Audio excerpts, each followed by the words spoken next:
বৰ্তমান যেহেতু SSC GD result মুকলি কৰা হৈছে আৰু ৰিজাল্টৰ লগে লগে এতিয়া কিছুদিনৰ পিছতে এমাহ ডেৰ মাহ পিছতে আপোনালোকৰ ফিজিক্যাল টেষ্ট অনুষ্ঠিত হ'ব। যেহেতু এবাৰ আগৰ মতে যদি হয় তেন্তে ফিজিক্যাল মেডিকেল একেলগে অনুষ্ঠিত কৰা হ'ব আৰু ফিজিক্যালৰ টাইমতে আপোনালোকৰ যদি ফিজিক্যাল ভাল হয় তেন্তে আপোনালোকে ডিভিৰ কাৰণে ডকুমেণ্টখিনি প্ৰস্তুত কৰিব লাগিব।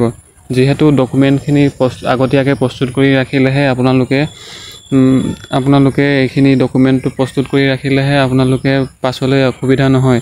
সেয়েহে ডকুমেণ্টৰ ওপৰত আলোচনা কৰিম আজি। ডকুমেণ্ট SSC GDৰ বাবে কি ডকুমেণ্ট দৰকাৰ হয় আপোনালোকক সবিশেষ জনাবলৈ চেষ্টা কৰিম। আপোনালোকে এইকেইটা ডকুমেণ্টটো বাধ্যতামূলক। আপোনালোকে এইকেইটা ডকুমেণ্টটো আগতীয়াকৈ পাৰিলে বনাই ল'ব। আহকচোন জানো কি ডকুমেণ্ট প্ৰয়োজন হয় SSC GDৰ বাবে।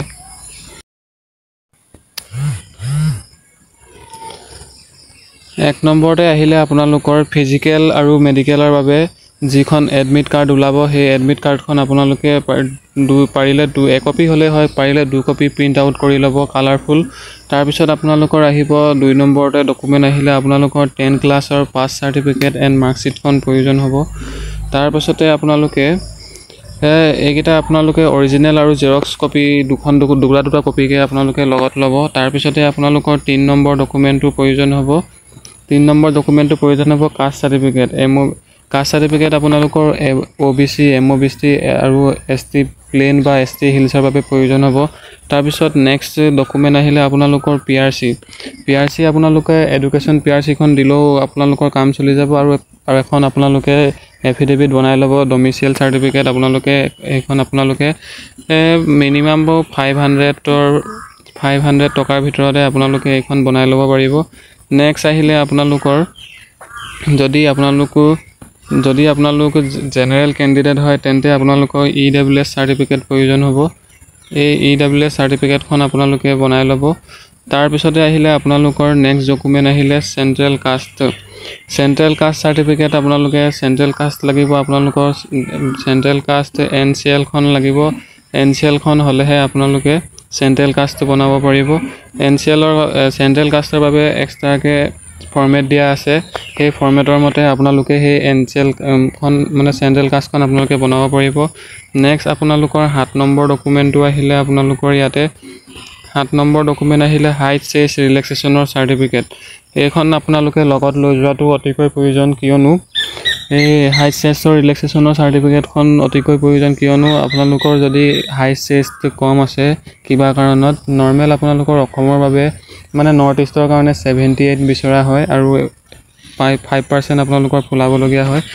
যদিহে আপোনালোকৰ হাইট চেষ্টৰ কমি আছে তেন্তে আপোনালোকে 80 নহ'লেও আপোনালোকে যদি এই হাইট চেষ্টৰ ৰিলেক্সেশ্যনৰ ফৰ্মেটৰ চাৰ্টিফিকেটখন দিয়ে তেন্তে আপোনালোকে চাৰ্টিফিকেটখনে আপোনালোককো কামত দিব। আপোনালোকৰ যদি হাইট চেজ কম আছে তেন্তে আপোনালোকে ভয় খাবলগীয়া কথা নাই। আপোনালোকে হাইট চেষ্টৰ ৰিলেক্সেশ্যনৰ চাৰ্টিফিকেটখন দিলে কাম চলি যাব।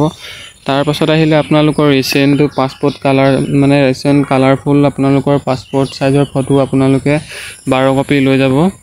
তাৰপিছতে আপোনালোকৰ নেক্সট ডকুমেণ্ট আহিলে আপোনালোকৰ বাৰ্থ চাৰ্টিফিকেট আপোনালোকে লৈ যাব আৰু 10ৰ চাৰ্টিফিকেট 10ৰ আপোনালোকৰ চাৰ্টিফিকেটত যদি ডেট অফ বাৰ্থটো দিয়া আছে তেন্তে 10ৰ চাৰ্টিফিকেটো কামত দিব আৰু যদিহে নাই তেন্তে আপোনালোকে 10ৰ এডমিট কাৰ্ডখন ব্যৱহাৰ কৰিব পাৰে। ডেট অফ বাৰ্থ হিচাপে আপোনালোকৰ কামত দিব। তাৰপিছতে নেক্সট আহিলে আপোনালোকৰ এপ্লিকেশ্যন প্ৰিণ্ট আউটটো, মানে যোনখন এপ্লিকেশ্যন আপোনালোকে ফিল কৰোঁতে আপোনালোকৰ প্ৰিণ্ট আউটটো দিয়া হৈছিলে সেই প্ৰিণ্ট আউটটো আপোনালোকে লগত লৈ যাব। তাৰপিছত আপোনালোকৰ আৰু ডকুমেণ্ট লাগিব। আপোনালোকৰ ডকুমেণ্ট লাগিব ইয়াতে আপোনালোকৰ আধাৰ কাৰ্ডটো আপোনালোকৰ বাধ্যতামূলক। আপোনালোকে আধাৰ কাৰ্ডটো লৈ যাব। তাৰপিছতে আপোনালোকৰ আৰু এইকেইটা ডকুমেণ্ট আপোনালোকে লৈ যাব। এইকেইটা ডকুমেণ্ট অৰিজিনেল আৰু আপোনালোকে 2 কপি জেৰক্স লৈ যাব। যিহেতু ফিজিকেল চেণ্টাৰৰ আশে-পাশে কোনো দোকান নাথাকে সেইবাবে আপোনালোকে জেৰক্স কপিটো লৈ যাব।